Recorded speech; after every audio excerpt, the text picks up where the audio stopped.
બધાને ધ્યાન અહીંયા. એ જો હરખી આજે બે આપણે નાસ્તો બનાવ્યો. નાસ્તામાં શું છે? અહીંયા ધ્યાન. શું છે? ઈડલી. કેવી હોય ઈડલી? ચોરસ, ત્રિકોણ કે ગોળ? કેવી છે? ગોળ ગોળ. નીચે મૂકી દો, નીચે મૂકી દો. ઈડલી ભાવે બધાયને? કઈ રીતે ખાવાની? ઈડલીનો કટકો કરવાનો, જે સંભાર છે આપણી પાસે વાટકીમાં એમાં બોળવાનો અને પછી બીજું કે આજે જે આપણને ઈડલી સંભાર કોણે ખવડાયો તો કે આપણે જેની જે છે ને એનો જન્મદિવસ હતો તો એની મમ્મીએ આપણને બધાને આજે ઈડલી અને સંભારનો નાસ્તો કરાયો છે. બધાને મજા આવશે ને? ખાવું છે? ભૂખ લાગી છે?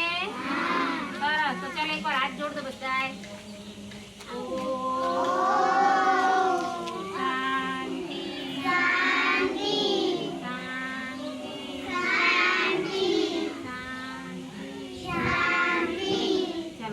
ચાલો નાસ્તો ધીમે ધીમે જો કોઈ દાંતતા ને દાળ ગરમ કટકો